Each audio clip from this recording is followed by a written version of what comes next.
ವಿದ್ಯಾರ್ಥಿನಿಯರಿಗೆ ನಮ್ಮ ಕಂಪ್ನಿಯ C O sir ಮತ್ತು ಸ್ಟೇಟ್ ಹೆಡ್ ಮತ್ತು ನಮ್ಮ ಸಿ ಎಸ್ ಸರ್ ಹೆಡ್ ಆದಂತಹ ಪಂಡಿತ್ ಸರ್ ಅವರು ಕೂಡ ಈ ಪ್ರಮಾಣ ಪತ್ರವನ್ನು ನೀಡಬೇಕಾಗಿ ತಮ್ಮಲ್ಲಿ ಕೇಳ್ಕೊಳ್ತಾ ಇದ್ದೀವಿ. ಹೀಗೆ ಶಿಕ್ಷಣ ಎಷ್ಟು ಮುಖ್ಯ ವಿದ್ಯಾರ್ಥಿಗಳಲ್ಲಿ ಅನ್ನೋದನ್ನು ತಿಳಿಸ್ಕೊಟ್ಟಂತಹ ನಮ್ಮ ಕಂಪ್ನಿಯ ಚೀಫ್ ಆಪರೇಷನ್ ಹೆಡ್ ಆದಂತಹ ಪಂಚಾಯತ್ ಸರ್ ಅವರಿಗೆ ತುಂಬ ಹೃದಯದ ಧನ್ಯವಾದಗಳು.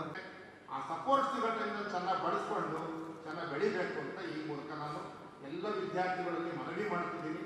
ಎಲ್ಲ ಪೋಷಕರಿಗೂ ಅಷ್ಟೇ, ಅವ್ರ ವಿದ್ಯಾಭ್ಯಾಸ ಕಂಪ್ಲೀಟ್ ಆಗೋವರೆಗೂ ಅವ್ರಿಗೇನು ಟಚ್ ಮಾಡಬೇಡಿ, ಮದುವೆ ಆಗಲಿದ್ದು ಅಂತ ಆಯ್ತು. ಅವ್ರ ವಿದ್ಯಾಭ್ಯಾಸ ಕಂಪ್ಲೀಟ್ ಆಗೋವರೆಗೂ ಮದುವೆ ಸುದ್ದಿನೇ ಇರಬೇಡಿ.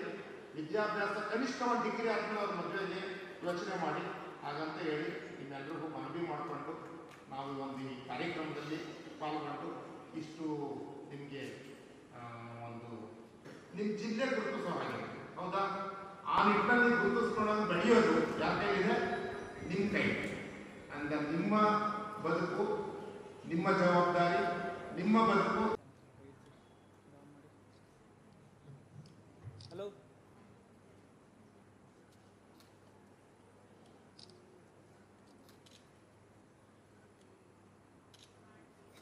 Thank you sir. ಒಂದು ಸೆಕೆಂಡ್. ರತ್ನ ಇಲ್ಲ ನೋಡಿ ಸರ್, ರತ್ನ ಇಲ್ಲ.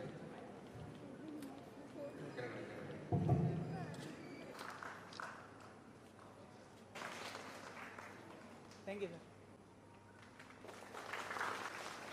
Hello,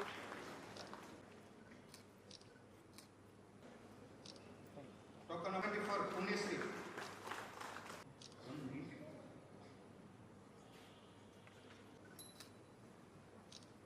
token number 184 Sinchana. ನಮ್ಮ ಲೀಡ್ ಬ್ಯಾಂಕ್ ಮ್ಯಾನೇಜರ್ ಅಂತ ನಾಗೇಶ್ ಸರ್ ಅವರು ಕೂಡ ಒಂದು 4 ಮಾತಾಡಬೇಕಾಗಿ ತಮ್ಮಲ್ಲಿ ಕೇಳ್ಕೊಳ್ತಾ ಇದ್ದೀವಿ.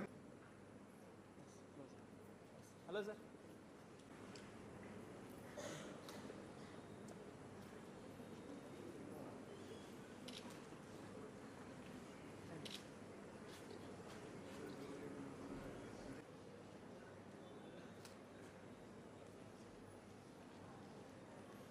ಲಕ್ಷ್ಮಿ.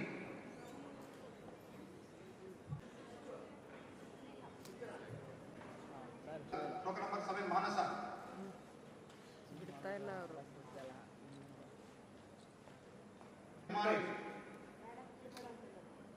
ಟೋಕನ್ ನಂಬರ್ ಸ್ಕಾಲರ್ಶಿಪ್ ಬರ್ತದೆ.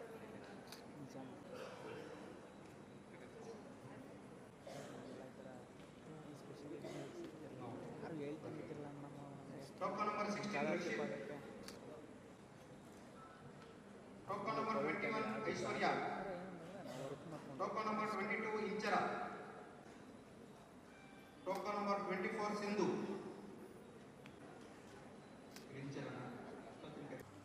ಒಂದು ಈ ಮೈಕ್ರೋ ಫೈನಾನ್ಸ್ PSS ಸಂಸ್ಥೆಯ ಬಗ್ಗೆ ಈಗ ನಮ್ಮ ಮುತುವರ್ಜಿಯಿಂದ ಗ್ರಾಮೀಣ ಭಾಗದ ಜನರಿಗೆ ನಮ್ಮ ಸರ್ಕಾರಿ ಶಾಲೆಯ ಮಕ್ಕಳಿಗೆ ಕರೆದು ಒಂದು ವಿದ್ಯಾರ್ಥಿ ವೇತನ ಕೊಡಬೇಕು ಅನ್ನೋದು ಒಂದು ಮನಸ್ಸಿಗೆ ಬಂದಿದೆ ಅಂದರೆ ಅದು ಒಂದು ದೊಡ್ಡ ಮನಸ್ಸು.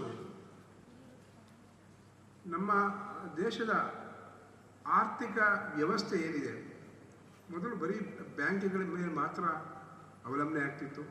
ಹೆಚ್ಚಾಗಿ ಗ್ರಾಮೀಣ ಭಾಗದಲ್ಲಿ ಬ್ಯಾಂಕ್ಗಳನ್ನೇ ಆಶ್ರಯ ಮಾಡ್ತಿತ್ತು. ನಂತರ ಸರ್ಕಾರ ಬದಲಾವಣೆ ತಂತು.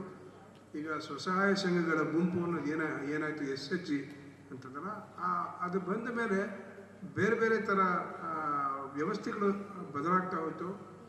ನಂತರ ಈ ಥರ ಒಂದು ಮೈಕ್ರೋ ಫೈನಾನ್ಸ್ ಇನ್ಸ್ಟಿಟ್ಯೂಷನ್ಸ್ ಅಂದರೆ ಸಣ್ಣ ಪ್ರಮಾಣದಲ್ಲಿ ಗ್ರಾಮೀಣ ಭಾಗದ ಜನತೆಗೆ ಆರ್ಥಿಕವಾಗಿ ಹಿನ್ನಡೆ ಉಳ್ಳವರಿಗೆ ಒಂದು ಸಮಾಜದಲ್ಲಿ ಕೆಳಮಟ್ಟದಲ್ಲಿರುವಂಥ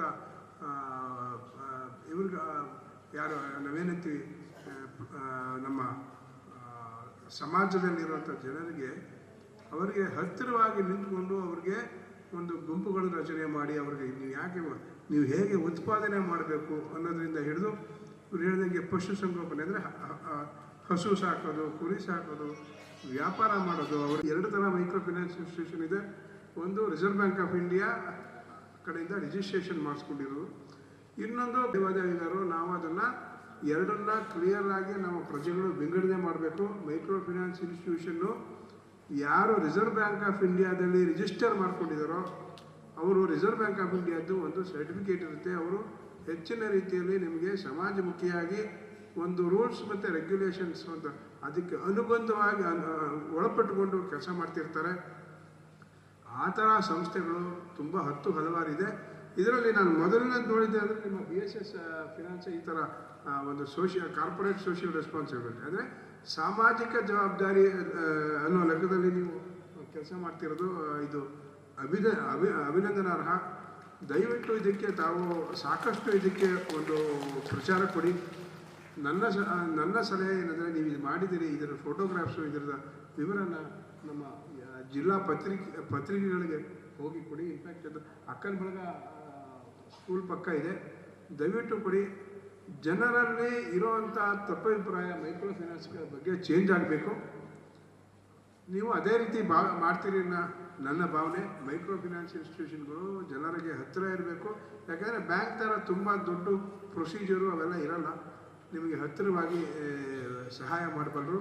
ನೀವು ನಿಮ್ಮ ಮೇಲಿರುವಂಥ ಒಂದು ಅಭಿಪ್ರಾಯನ ಚೇಂಜ್ ಮಾಡ್ಕೊಳ್ಳೋಕ್ಕೆ ನಿಮ್ಮ ಕೈಯಲ್ಲೇ ಸಾಧ್ಯ. ಈಗ ಈ ಥರ ಸಮಾರಂಭಗಳು ಮಾಡಿದ್ದಾರೆ, ನೀವು ನಂತರ ಈ ಸರ್ಕಾರಿ ಅಧಿಕಾರಿಗಳನ್ನ ಇನ್ವಾಲ್ವ್ ಮಾಡ್ಕೊಳ್ಳಿ. ಆಗ ಮೈಕ್ರೋ ಫೈನಾನ್ಸ್ ಇನ್ಸ್ಟಿಟ್ಯೂಷನ್ ಬಗ್ಗೆ ಸರ್ಕಾರದ ನೀತಿ ನಿಲುವು ಬದಲಾಗತ್ತೆ. ಎಲ್ಲರೂ ಆ ಥರ ಇರೋಲ್ಲ. ಈಗ ನಿಮ್ಮ ಥರದವರು ತುಂಬ ಅಪರೂಪ ಇದ್ದಾರೆ. ಈಗ ವಿದ್ಯಾರ್ಥಿಗಳಿಗೆ ನಾವು ಕರೆದು ವೇತನ ಇದು ದುಡ್ಡಿನ ವಿಷಯ ಅಲ್ಲ, ಎಷ್ಟು ದುಡ್ಡು ಕೊಡ್ತೀವಿ ಅನ್ನೋದು ವಿಷಯ ಅಲ್ಲ.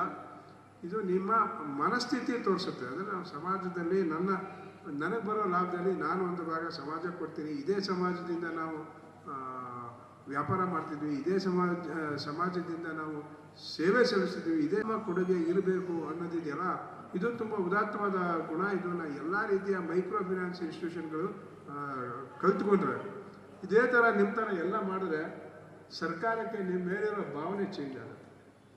ಹಾಗಾಗಿ ದಯವಿಟ್ಟು ಇದ್ರ ಕಡೆ ಒಂದು ತಮ್ಮ ಗಮನ ಕೊಡಿ. ಎರಡನೇದು ವಿದ್ಯಾರ್ಥಿಗಳಿಗೆ ಹೇಳಬೇಕಾದ್ದು, ಈಗ ವಿದ್ಯಾರ್ಥಿಗಳು ಈಗ ನಿಮ್ಮದು SSLC ಮತ್ತು PUC ಮಾಡಿದವರು ಅಂದರೆ ಇದು ಪರ್ವಕಾಲ, ಅಂದರೆ ತುಂಬ ಇಂಪಾರ್ಟೆಂಟ್, ನಿಮಗೆ ಮುಖ್ಯವಾದ ನಿಮ್ಮ ಜೀವನದಲ್ಲಿ ಮುಖ್ಯವಾದ ಮಹತ್ವವಾದ ದಿನಗಳು. ದಯವಿಟ್ಟು ನೀವು ಯಾವುದೇ ಬೇರೆ ರೀತಿ ನಿಮ್ಮ ಗಮನಗಳನ್ನ ಆ ಕಡೆ ಈ ಕಡೆ ಬಿಡ್ದಂಗೆ ನೀವು ಓದಿನ ಮೇಲೆ ಕೇಂದ್ರೀಕೃತ ಮಾಡ್ಕೋಬೇಕು. SLC ಮತ್ತು PUC ಇದೆಯಲ್ಲ, ಇದು ತುಂಬ ನಿಮ್ಮ ಜೀವಮಾನದಲ್ಲಿ ನೀವು ಕೆಲಸಕ್ಕೆ ಸೇರೋ ತನಕ ನಂತರ ಸಹಿತ ನಿಮಗೆ ಇದು ನಿಮ್ಮ SSLC ಈ PUC ಇದೆಯಲ್ಲ, ಅದು ಇಡೀ ಜೀವನದಲ್ಲಿ ನಿಮಗೆ ಒಂದು ನಾವೇನಂತೀವಿ ಯಾರ್ಡ್ ಸ್ಟಿಕ್, ಒಂದು ಗೈಡಿಂಗ್ ಪೋಲ್ ಆಗಿ ನಿಂತ್ಕೊಂಡ್ಬಿಡುತ್ತೆ. ದಯವಿಟ್ಟು ನೀವು ತುಂಬ ಕೇರ್ಫುಲ್ ಆಗಿರಬೇಕು, ಎಚ್ಚರಿಕೆಯಿಂದ ಇರಬೇಕು. ನಾನು SSLC ಆದರೆ PUC ಮಾಡ್ತಿದ್ದೇನೆ ಅಂದರೆ ದಯವಿಟ್ಟು ಮೊದಲನೇ ದಿವಸದಿಂದ ನಿಮ್ಮ ಎಜುಕೇಷನ್ ಕಡೆ ಗಮನ ಕೊಡಿ, ನಿಮ್ಮ ಶಿಕ್ಷಣದ ಬಗ್ಗೆ. ನಂತರ ನೀವು ಮುಗಿದ ಮೇಲೆ ಅಯ್ಯೋ ನಾನು ಸ್ವಲ್ಪ ಓದಿ ಇನ್ನೊಂದು 5% ಜಾಸ್ತಿ ತೊಗೊಂಡಿದ್ರೆ ನನಗೆ CET-ನಲ್ಲಿ ಕೆಲಸ ಫ್ರೀ ಸೀಟ್ ಸಿಕ್ತಿತ್ತು, ಅಯ್ಯೋ ನನಗೆ MBBS ಸಿಕ್ತಿತ್ತು, ಅಯ್ಯೋ ನಾನು ಬೇಕಾಗಿದ್ದ ಕೋರ್ಸು ಸಿಕ್ತಿತ್ತು ಅಂತ ನಿಮಗೆ ರಿಪೆಂಟೆನ್ಸ್ ಆಗುತ್ತೆ. ಅಂದರೆ ನೀವು ಬೇಜಾರು ಮಾಡ್ಕೊಳ್ತೀರಿ. ಅದಾಗಬಾರ್ದು ಅಂದರೆ ನೀವು ಮೊದಲನೇ ದಿವಸದಂತೆಯೇ ಓದಬೇಕು. ಎರಡನೇದು, ನೀವು ಈಗ ಈ ಏಜ್ ಎಂಥದ್ದು ಅಂದರೆ ಈ ಏಜಲ್ಲಿ ಈ ವಯಸ್ಸಿನಲ್ಲಿ ನೀವು ಏನು ನಿಮ್ಮ ಶಿಸ್ತು ಪಾಲನೆ ಮಾಡ್ತೀರಿ ಅದು ನಿಮಗೆ 45-50 ಆದಮೇಲೆ ನಿಮ್ಮ ಆರೋಗ್ಯ ಹೇಗಿರುತ್ತೆ ಅನ್ನೋದನ್ನು ತೀರ್ಮಾನ ಮಾಡೋದು. ನಾವು ಏನು ಈಗ 10, 15, 18, 20 ವರ್ಷದಲ್ಲಿ ನಾವು ಏನು ಶಿಸ್ತು ಒಂದು ನಡವಳಿಕೆ ನಮ್ಮದಿದೆ, ಅದು ನಮ್ಮ ಆರೋಗ್ಯ 40-45 ವಯಸ್ಸಾದ ಮೇಲೆ ಅದು ಹೇಗಿರುತ್ತೆ ಅಂತ ಈಗಲೇ ತೀರ್ಮಾನ ಆಗುತ್ತೆ. ಹಾಗಾಗಿ ತಾವೆಲ್ಲರೂ ಮಕ್ಕಳು ನಿಮ್ಮ ದೈಹಿಕ ಚಟುವಟಿಕೆಗಳಿಗೆ ಅಂದರೆ ಒಂದು ವಾಕಿಂಗ್ ಮಾಡೋದು, ವ್ಯಾಯಾಮ ಮಾಡೋದು, ಒಂದು ರೀತಿಯ ಫೋಕಸ್ಡ್ ಅಟೆನ್ಷನಲ್ಲಿ ಯೋಗ ಮಾಡೋದು, ಸಂಗೀತ ಕೇಳೋದು, ಯಾವುದಾದ್ರೂ ಒಂದು ಒಳ್ಳೆ ಹವ್ಯಾಸ ಬೆಳೆಸ್ಕೊಳ್ಳೋದು, ಇದ್ರ ಕಡೆ ಗಮನ ಕೊಟ್ಟರೆ ನಮ್ಮ ಕೈಲಿರೋ ದೊಡ್ಡ ರಾಕ್ಷಸ ಇದೆಯಲ್ಲ, ಯಾವುದು ನಮ್ಮ ಕೈಲಿರೋ ದೊಡ್ಡ ರಾಕ್ಷಸ ಯಾವುದು?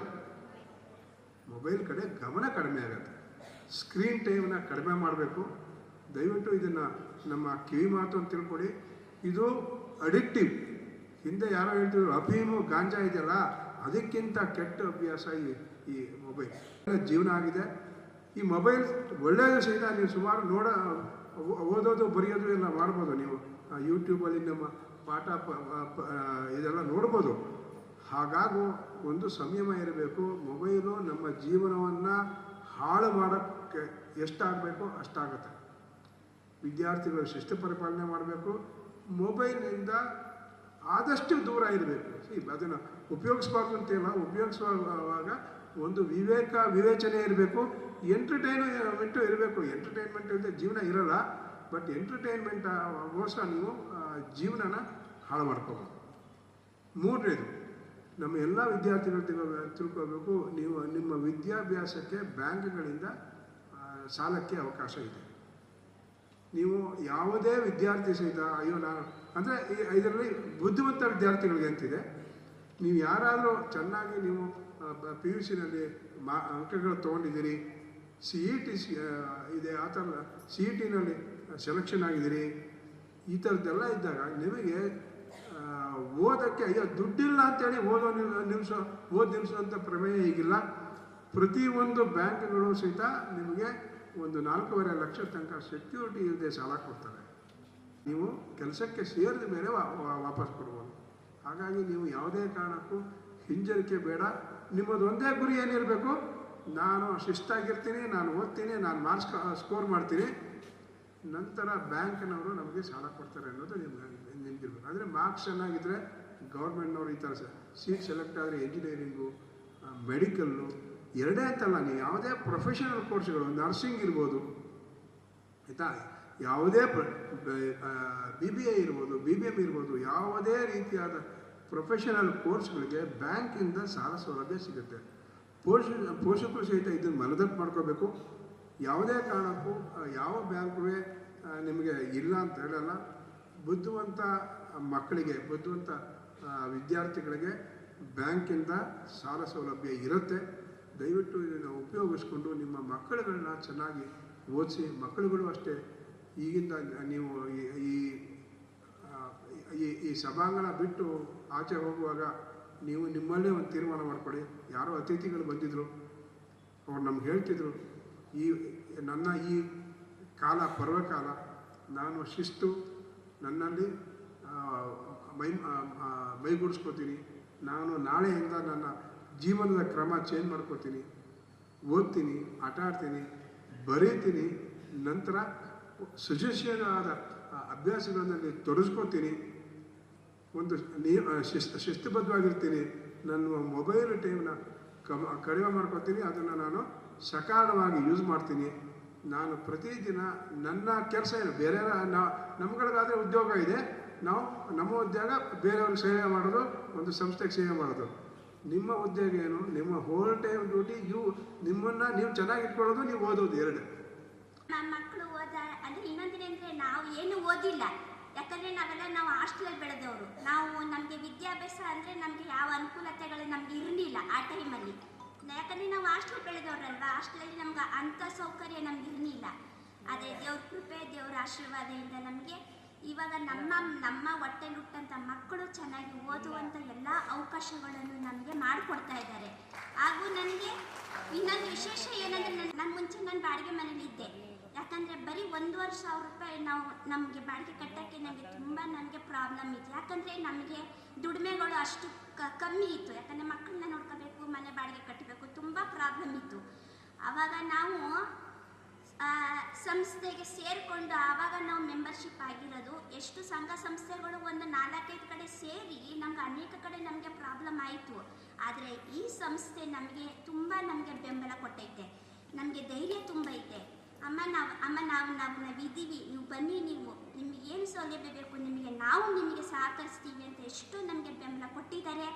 ಪ್ರತಿ ಮಂಗಳವಾರ 15 ದಿನಕ್ಕೊಂದ್ಸತಿ ನಮ್ಮ ಎನ್ನಾರ್ಮಲ ಜಿಲ್ಲೆಯಲ್ಲಿ ಒಂದು ಮೀಟಿಂಗ್ ನಡೀತಿದೆ.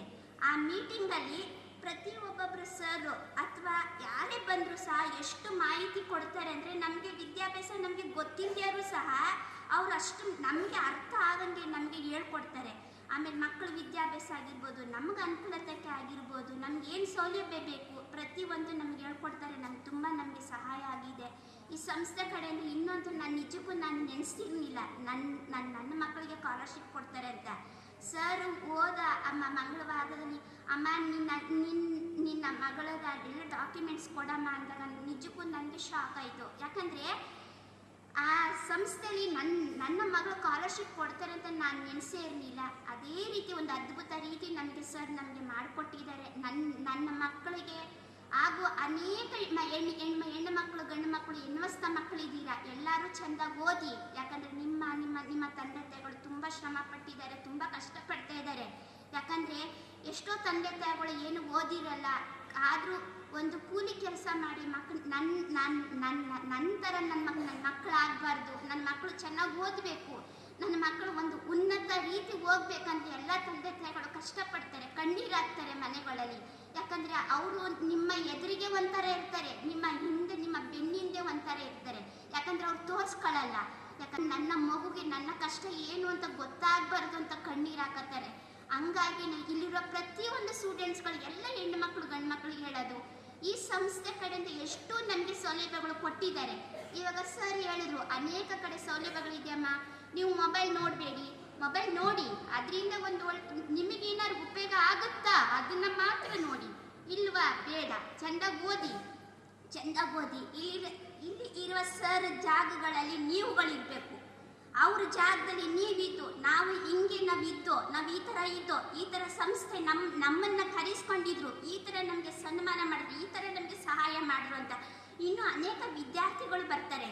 ನಿಮ್ಮ ಕೈ ಕೆಳಗಡೆ ಇರುವಂಥ ವಿದ್ಯಾರ್ಥಿಗಳು ಬರ್ತಾರೆ, ಅವ್ರಿಗೆ ನೀವು ಹೇಳಬೇಕು, ನಾನು ಈ ಥರ ಇದ್ದೆ, ನನಗೆ ಈ ಥರ ಬೆಂಬಲ ಕೊಟ್ಟರು, ನಮ್ಮ ತಂದೆ ತಾಯಿಗಳು ನಮ್ಮನ್ನು ಕರ್ಕೊಂಡು ಹೋದ್ರು, ನಮಗೆ ಈ ಥರ ನಮಗೆ ಸಹಾಯ ಮಾಡಿದ್ರು, ಈ ಸಂಸ್ಥೆ ಕಡೆಯಿಂದ ನಮಗೆ ಸಹಾಯ ಆಗಿದೆ, ನೀವುಗಳು ಸಹಾಯನ ಪಡೆದುಕೊಳ್ಳಿ ಅಂತ ನೀವು ಅವ್ರಿಗೆ ಹೇಳ್ಬೇಕು. ಕಾಲು ಚಾಚಬೇಕು ಅಂತ, ಹೌದಾ?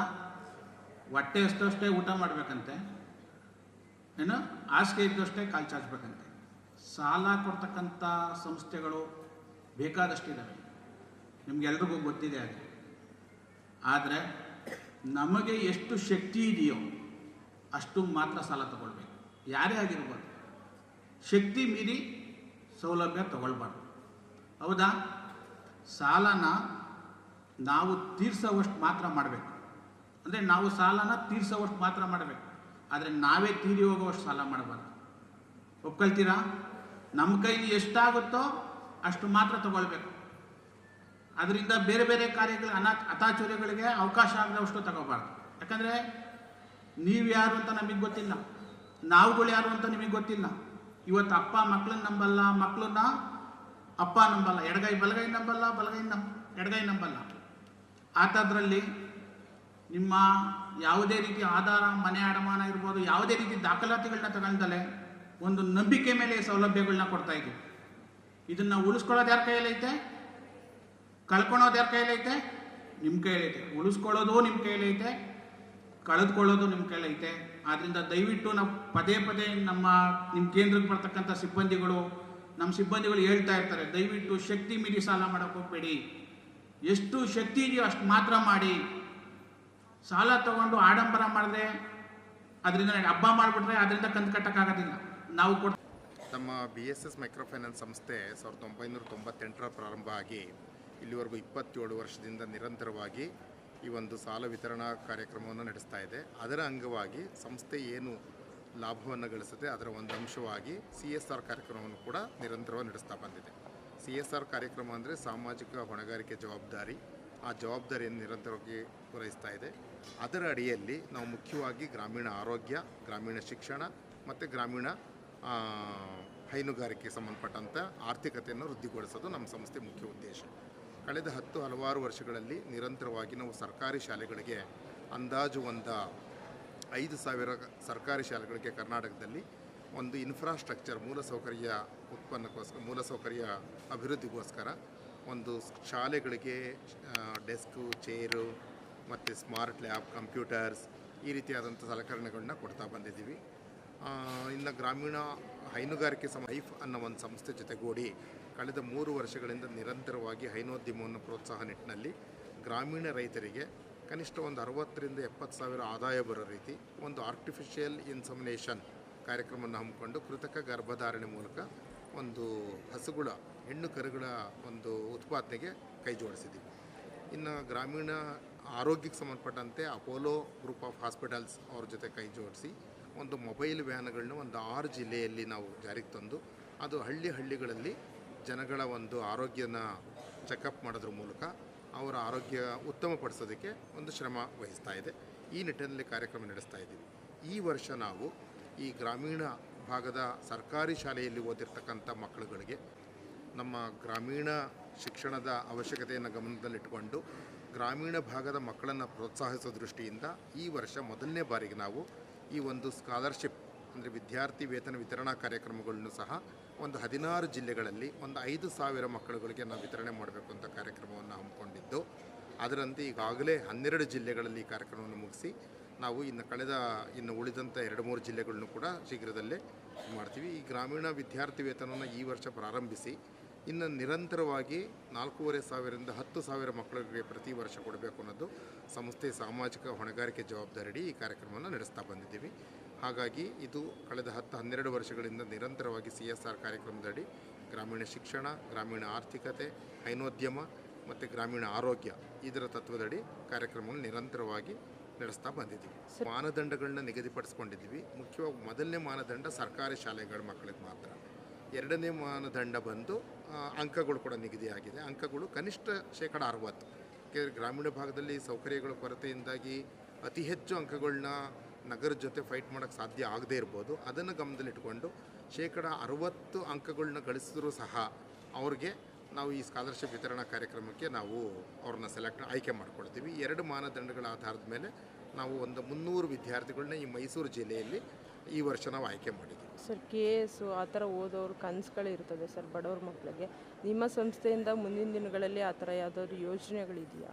ಹೌದು, ಆ ಒಂದು ಯೋಜನೆ ಕೂಡ ನಾವು ಆಲೋಚನೆ ಮಾಡ್ತಾ ಇದ್ದೀವಿ. ಆ ನಿಟ್ಟಿನಲ್ಲಿ ಜಿಲ್ಲೆಗೊಂದು ಮಾದರಿ ಶಾಲೆ ಮಾಡ್ತಾ ಇದ್ದೀವಿ ಈ ವರ್ಷ. ಅದೇ ರೀತಿ ಜಿಲ್ಲೆಗೊಂದು ಸ್ಪರ್ಧಾತ್ಮಕ ಕೇಂದ್ರಗಳನ್ನು ಕೂಡ ಮುಂದೆ ತೆರೆಯೋದ್ರ ಮೂಲಕ ಗ್ರಾಮೀಣ ಮಕ್ಕಳಿಗೆ ಉಚಿತವಾಗಿ ಅವರು ಈ ಸ್ಪರ್ಧಾತ್ಮಕ ಯುಗದಲ್ಲಿ ಸ್ಪರ್ಧಾತ್ಮಕ ಪರೀಕ್ಷೆಗಳನ್ನ ಎದುರಿಸೋ ನಿಟ್ಟಿನಲ್ಲಿ ತಯಾರಿ ನಡೆಸಬೇಕು ಅನ್ನೋದು ಕೂಡ ನಾವೊಂದು ಆಲೋಚನೆ ಇದೆ ಸಂಸ್ಥೆಯಲ್ಲಿ.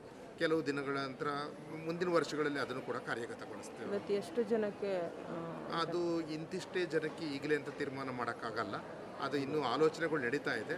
ಖಂಡಿತ ಆ ನಿಟ್ಟಿನಲ್ಲಿ ಕಾರ್ಯನಿರ್ವಹಿಸಿ ಅತಿ ಹೆಚ್ಚಿನ ಜನಗಳನ್ನ ಕವರ್ ಮಾಡೋದಕ್ಕೆ, ನಾವು ವಿದ್ಯಾರ್ಥಿಗಳು ಕವರ್ ಮಾಡೋದಕ್ಕೆ ಕ್ರಮ ತಗೊಳ್ತೀವಿ. ನಿಮ್ಮ ಹೆಸರು ಎಸ್ ಪಂಚಾಕ್ಷರಿ ಅಂತೇಳಿ. ನಾನು ಈ ಸಂಸ್ಥೆಯಲ್ಲಿ ಕಳೆದ 27 ವರ್ಷಗಳಿಂದ ಕಾರ್ಯನಿರ್ವಹಿಸ್ತಾ ಇದ್ದೀನಿ. ನಾನು ಇಲ್ಲಿ ಚೀಫ್ ಆಪರೇಷನ್ಸ್ ಆಫೀಸರ್ ಆಗಿ ಕಾರ್ಯನಿರ್ವಹಿಸ್ತಾ ಇದ್ದೀನಿ, ಹೆಡ್ ಆಫೀಸ್ನಲ್ಲಿ.